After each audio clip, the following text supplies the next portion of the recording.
의료 정책을 놓고 정부와 의료계의 갈등이 심상치 않습니다. 문제의 핵심이 무엇인지 의료계 얘기를 직접 들어보겠습니다. 이 시간에는 먼저 노환규 대한의사협회장을 모시고 의학계 의견을 들어보고 잠시 뒤 4시에는 이영찬 보건복지부 차관으로부터 정부 측 입장을 들어보도록 하겠습니다. 지금 이 자리에 노환규 대한의사협회장 나오셨습니다. 안녕하십니까? 안녕하십니까? 네. 지난달 여의도 집회에서 자외 소동으로 약간 주목을 받으셨는데 괜찮으십니까, 몸은? 네, 괜찮습니다. 그때 어떻게 그냥 우발적으로 하신 거예요? 아니면 원래 좀 스케줄이 돼 있던 겁니까? 저 혼자 사실은 계획은 했었는데요. 이렇게 파장이 커질 줄은 몰랐고, 이 대외적인 부분도 그렇지만 저희 이제 의사들이 더 이상 가만히 있을 수가 없는 상황인데 이 절박한 상황을 좀 공감을 해달라라는 뜻으로 그런 일을 벌이게 되었습니다. 하여튼 부적절한 일이었습니다. 네, 우선 오늘 저녁 집회가 관심입니다. 조금 전에 취재 기자하고 연결을 했습니다만 오늘 회의에서 파업을 할지 안 할지 또 한다면 어떻게 할지 이런 내용을 결정하게 되는 겁니까? 네, 그렇습니다. 오늘 이제 대표자들이 한 500분이 넘는 한 550여 분 되는 전국 대표자분들이 모이시는데 오늘 파업에 대한 최종 결정은 아니고 저희가 계획을 결정한 다음에 그 결정된 계획을 이제 앞으로 전체 회원들에게 이대로 갈 것인가에 대해서 이제 다시 이제 설문을 통해서 묻게 되죠. 그 결과에 따라서 최종적으로 결정이 될 것입니다. 오늘 그러니까 확정되는 건 아니군요. 네, 그렇습니다. 그 용산에 있는 그 건물로 모이는 겁니까? 네, 거기가 그렇습니다. 500여 명이 모일 정도의 스페이스가 되나요?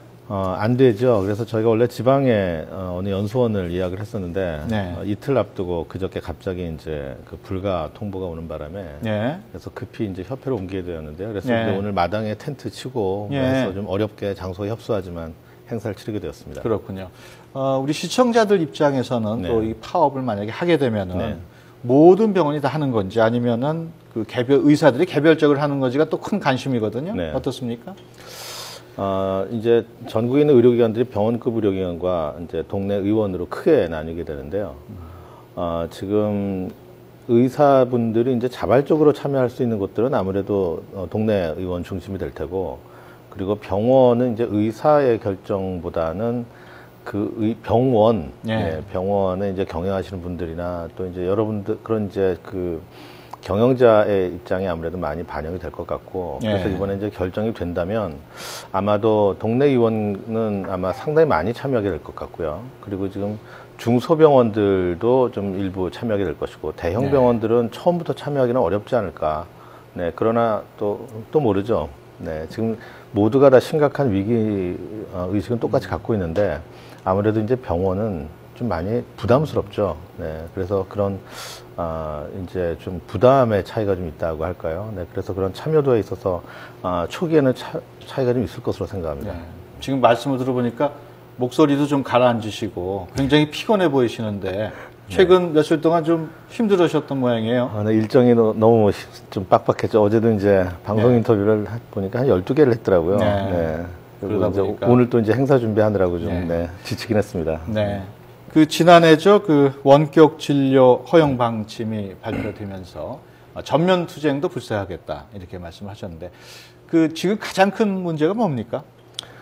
가장 큰 문제는 이제 3가지입니다. 원격 의료를 추진하는 것, 그리고 영리병원 추진하는 것, 그리고 3번째는 지금 건강보험제도가 국민께서는 잘 못 느끼시겠지만 지금 잘 못 느끼는 이유는 이제 그 정부가 국민에게 진실하게, 또 의료계도 마찬가지였고요. 진실하게 지금 제도의 문제점을 얘기하지 않았던 곳에 있는데 지금 또 건강보험제도가 이제 계속 국민에게 가장 저가의 치료를 강요하고 있는, 의사들에게 국민에게 그렇게 치료할 것을 강요하고 있는 제도, 그리고 또 국민은 국민대로 또 본인 부담금이 너무 높아서 민간의료보험에 이중으로 들어야 하는, 그래서 지금 공보험이 좀 더 공고하게 가야 하는데 정부는 점점 민간의료보험에 더 많이 이제 의존을 하고 그것은 국민으로부터 아마도 건강보험료를 걷는 것이 좀 부담스럽기 때문에 그 역할을 의사들과 민간의료보험사에 떠넘기는 것이 아닌가 그렇게 생각하고 있습니다. 지금 3가지 그 문제점을 지적을 해주셨는데 그 첫 번째가 이제 원격 진료인데요. 이게 우리 일반인들이 보기에는 병원까지 번거롭게 가지 않고 집에서 뭐 컴퓨터를 통해서 진료를 하는 걸로 알고 있는데 어떤 게 문제가 되는 겁니까? 첫 번째는 안전성이고요. 그게 가장 큰 문제고, 지난 2000년도에 어떤 의사가 불법으로, 당시에도 불법이었는데요. 의사 5명을 데리고 원격 의료 사업을 한 적이 있었습니다. 그 당시에 5년 전이요? 아니요, 2000년이니까 14년 전입니다. 예. 네. 그 당시에 5명의 의사가 단 이틀 동안 진료를 본 숫자가 13만 명이었습니다. 네. 그리고 그 중에 7만 8천 명에게 처방전이 나갔었는데요. 이렇게 원격 의료가 허용이 되면 그 편의성 때문에 이 의료의 질보다 진료의 질, 오진의 위험성 그런 것보다 편의성을 더 추구하게 되고 그래서 이제 이 진료의 틀 자체가 무너진다고 하는 것인데요. 정부는 지금 계속 말을 바꾸고 있습니다. 처음에는 이제 보건의료의 산업화를 위해서 미래 먹거리 창출을 위해서 원격 의료 산업을 위해서 이것을 규제를 허용해야 된다.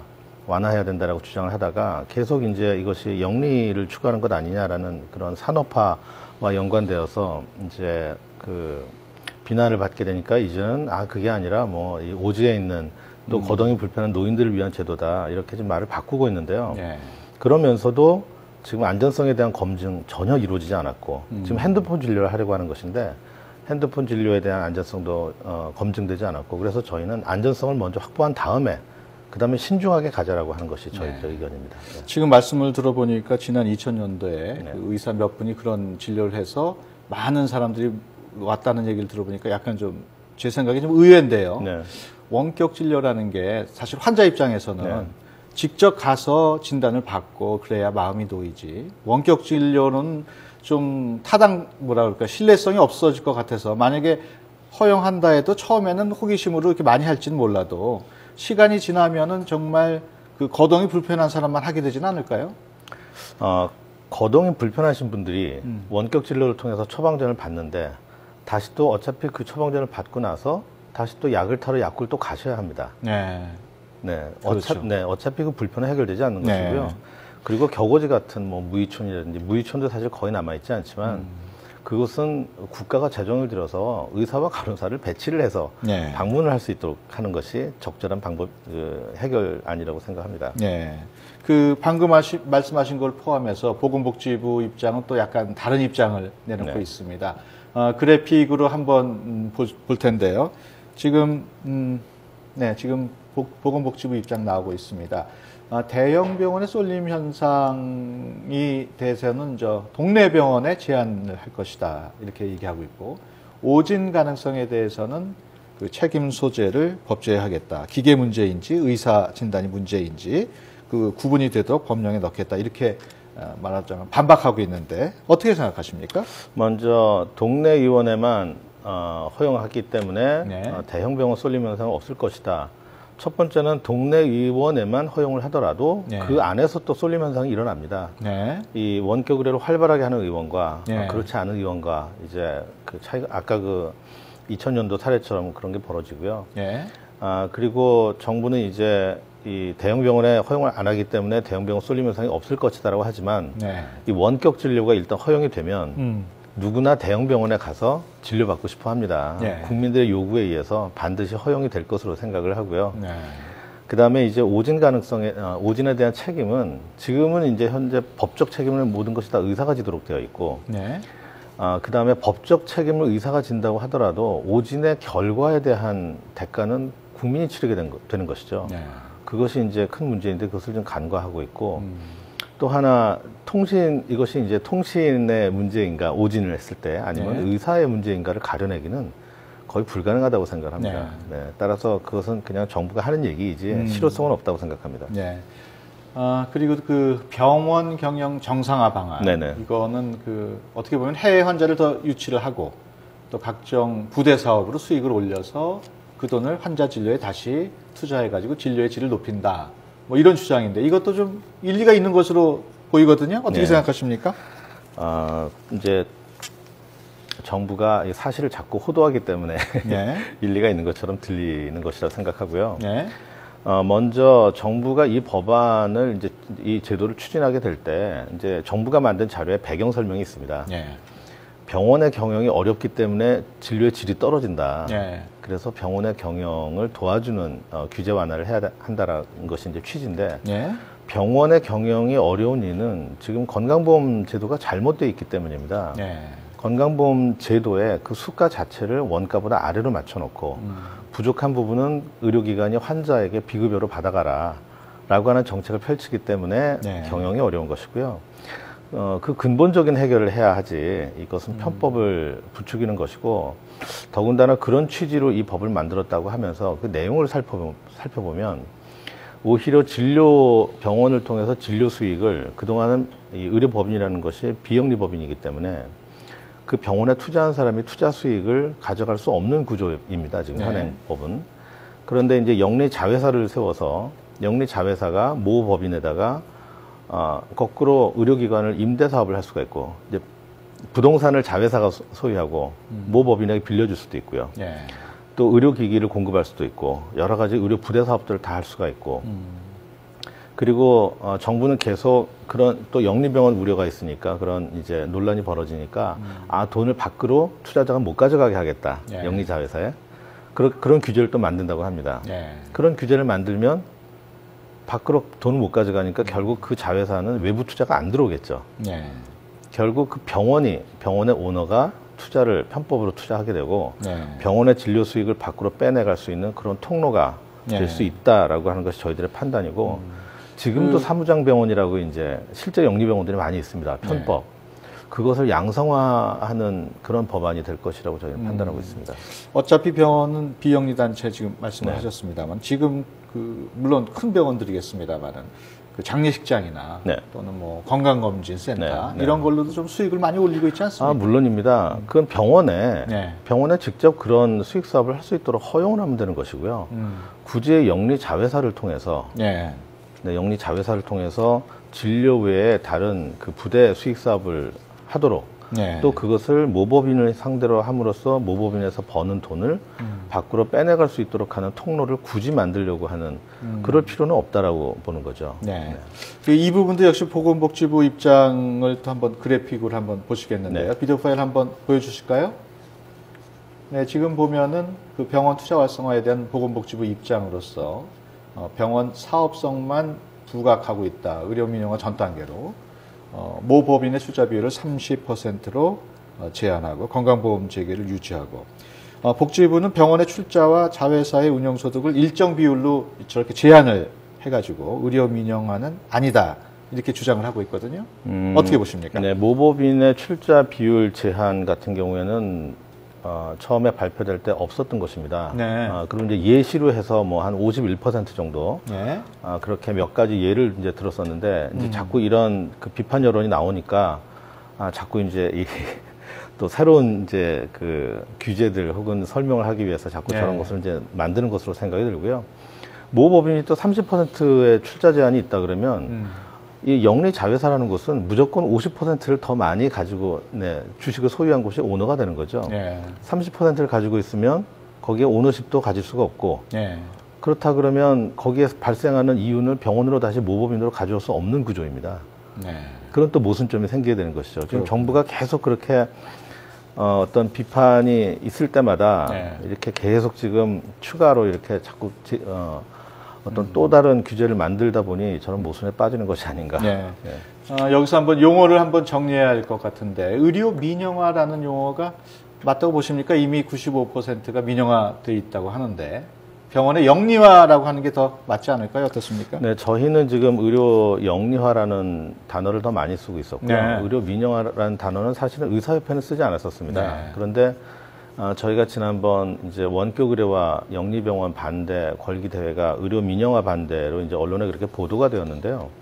저는 그 표현도 뭐 크게 틀리지는 않다고 생각합니다. 왜 그러냐면 의료 서비스의 공급자 주체가 민간 기관이냐 국가 기관이냐라고 할 때는 지금 이미 민영 의료 지금 그 의료 민영화가 돼 있다라고 얘기할 수 있지만, 지금 국민들이 걱정하는 것은 혹시나 이 공보험 체제가 무너지고 혹시 민간의료보험 체계로 가서 이것이 이제 정말 영리를 추구하는 그런 의료 시스템으로 바뀌지 않을까 염려를 하는 것인데, 그런 우려는 충분히 할 수 있다고 생각합니다. 왜냐하면 공보험의 비중이 점점 적어지고 지금 민간의료보험의 비중이 점점 늘어나고 있고, 그리고 정부는 그것을 이제 방조하고 있고, 심지어 임채민 보건복지부 장관께서는 2012년도에 민간의료보험에 많이 가입하는 것이 바람직하다라는 말씀도 하셨고, 그래서 저희도 지금 원하는 것은 공보험을 좀 더 이 공고히 강화시키자라고 네. 하는 것이 저희들의 바람이고, 그래서 합리적인 공보험만 정말 들어도 이제 민간 의료보험이 정말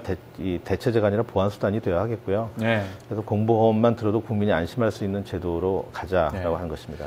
최근에 그 민영화 괴담까지 나돌고 네. 있습니다. 그 정부는 오히려 의료의 공공성을 강화한다고 강조하고 있는데, 그 보험이 되지 않던 그 항목을 보험 적용을 늘리는 거, 그런 거는 그 괜찮다고 볼 수 있지 않습니까? 그럼요. 보험 적용이 되지 않던 것을 예. 보험이 되도록 그 보장성의 항목을 확대하는 것은 매우 바람직한 일입니다. 네. 그런데 지금까지 의사협회가 그것을 반대해왔던 이유가 있습니다. 네. 병원협회도 마찬가지고, 일본의 경우에는 환자와 의사가 다 좋아합니다. 이제 환자도 부담을 적게 가지고 네. 어떤 수술이나 검사를 받을 수 있고, 또 의사도 그렇기 때문에 그만큼 쉽게 네. 권유할 수 있고, 우리나라에서 그동안 의료계가 이것을 반대해왔던 이유는 보험이 되지 않던 어떤 항목, 검사나 시술 항목을 보험이 되도록 바꿀 때 네. 이제 관행 수가라고 하는 기존의 수가를 일본 같은 경우에는 다 인정을 해주죠. 네. 우리나라 같은 경우에는 관행 수가의 보통 50%에서 아주 심지어는 10분의 1로 줄이는 경우들이 많기 때문에 의료기관의 이제 수입이 굉장히 크게 떨어지고, 그것이 이제 정상적인 진료를 통해서 발생하는 손실을 메꾸던 수단이었는데, 그런 네. 수단들이 점점 적어지게 되니까 반대를 했었던 것이죠.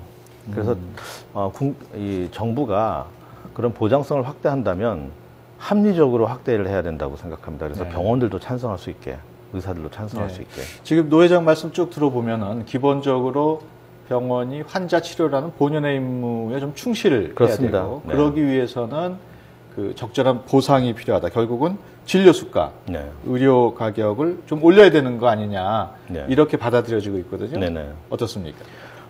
물론입니다. 그런데 이제 재정이라는 게 그냥 늘어날 수가 있는 것이 아니지 않습니까? 한정되어 네. 있는데, 정부는 저희가 이제 합리적인 수가, 합리적인 건강보험 체제 운영을 얘기할 때마다 재정 얘기를 합니다. 그런데 그렇다면 민간의료보험으로 빠져나가는 재정의 상당 부분은 공보험으로 흡수하려는 노력을 해야 되는데, 네. 그 노력을 전혀 안 해왔죠, 그동안에. 네. 그 이유는 지금 공보험으로 가지고 전환시키려고 하면 지금 민간의료보험사에 나가는 보험료들은 국민이 내 의지대로 돈을 지불하는 것이기 때문에 저항성이 거의 없고, 네. 대신에 공보험료를 올리려고 하는 것은 이제 세금처럼 네. 일정 부분이 떼어나가는 것이기 때문에 국민 저항성이 크죠. 네. 그래서 저는 이게 정부가 참 책임의 방기라고 생각합니다. 국민에게 욕은 먹지 않고 생색은 내고, 네. 그리고 여러 가지 책임이 따르는 부분은 민간의료보험과 특히 이제 의료기관, 의사들에게 그동안 미루어 왔던, 그런 좀 무책임한, 이 건강보험의 운영이 아니었나, 네. 그렇게 생각합니다. 그 진료 수가를 올리려면 아무래도 국민들의 건강보험료를 올려야 되고, 아무래도 국민들 부담이 커질 거란 말이에요. 거기에 대한 국민들의 좀 저항감 같은 거는 그 의사협회에서 좀 설득을 하고, 네. 조금 더 부담을 하더라도 어떤 그런 장점이 있다, 이런 거를 좀 네. 직접적으로 홍보를 하신다거나, 네. 그래야 되지 않을까요? 네, 어떻습니까? 그런 홍보 노력이 많이 필요하고요.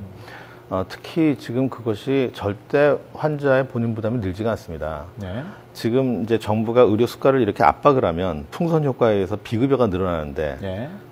이 보험 수가는 국민이 5분의 1만 부담을 하면 되는데, 입원한 경우에 20%만 부담하면 되는데, 풍선 효과에 의해서 늘어나는 비급여는 환자의 100% 본인 부담이거든요. 그래서 그 의료비 폭탄을 또 대비하기 위해서 민간의료보험에 또 이중으로 지출을 하고, 네. 그렇기 때문에 이 공보험이 제대로 만들어진다면 국민이 지출하는 의료비 부담이 훨씬 더 줄어들 것으로 생각을 합니다. 네. 네.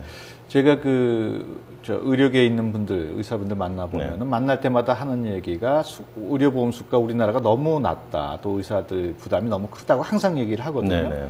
일반 국민들은 또 의사 그러면 좀 지위도 높으시고 돈도 잘 벌고 이렇게 또 생각을 한단 말이에요. 네네. 그런 그 간극 어떻게 설명을 하시겠습니까? 진짜 의사분들이 어려운가요? 시대가 많이 바뀌었죠. 네. 실제 어렵습니다. 네. 네. 시대가 많이 바뀌었고, 그러니까 과거에는 의사들이 건강보험 수가가 원가보다 아래에 있는 이 낮은 수가에서도 환자들로부터 여러 가지 방법으로 추가로 받아낼 수 있는 편법들을 많이 개발을 했었습니다. 네. 그게 이제 선택진료비, 상급병 진료, 여러 가지 비급여들, 그리고 심지어는 뭐 의약품에 대한 리베이트라든지 다른 여러 가지 편법 수단이나 부정한 수단들을 개발할 수 있었는데, 네. 이제는 그 모든 것들이 이제 다 하나씩 둘씩 없어져서 예. 지금은 뭐 이 사회가 다 투명해지듯이 이 네. 의료 분야도 마찬가지입니다. 그러다 보니 이제 점점 정말 이제는 이 건강보험 제도의 실체와 마주하게 된 거죠. 예. 이제 다른 수단이 강구되지 않고 지금 의사들이 최근에 이제 일자리를 많이 잃고 있고요. 예. 또 특히 우려되는 것은 연구와 교육에 집중하셔야 될, 물론 진료도 하지만 예. 집중하셔야 될 의과대학 교수님들이 최근에 이제 대학병원의 경영난으로 인해서 전부 다 이 교육과 연구에 소홀하게 되고 예. 진료의 매출을 올려라. 그리고 이제 뭐 얼마 전에 서울대병원도 원가다 5% 이상 절감해라. 예. 또 모 대학병원에서도 또 1인당 매출 10% 이상 올려라. 이런 것이 결국에 이제 의료의 질을 장기적으로 크게 떨어뜨리는 일이죠. 예. 그래서 지금 실제 매우 큰 위기 상황입니다. 예. 네. 자, 그러면 끝으로 지금의 이런 갈등을 잘 해결을 하고 또 이상적인 의료 환경이 이룩하려면 어떻게 해야 되겠습니까? 지금 의료계는 과거와 달리 계속 지금 국민에게 양심 고백을 하고 있습니다. 예. 그동안 우리가 편법을 많이 개발해왔고 이제 진료를 또 우선하다 보니 정부와 싸우기보다는 의료제도를 바꾸기 위해서 싸우기보다는 진료에 매진하느라고 또 그런 편법을 개발한 그런 변명도 할 수 있을 텐데 이제 정부도 국민 앞에 양심 고백을 하고 국민에게 어떤 의료제도가 가장 좋은 건강보험제도인지 의료제도인지를 저희와 함께 강구해 나가야 할 때라고 생각합니다. 더 이상 미룰 수 없다고 생각합니다. 네, 알겠습니다.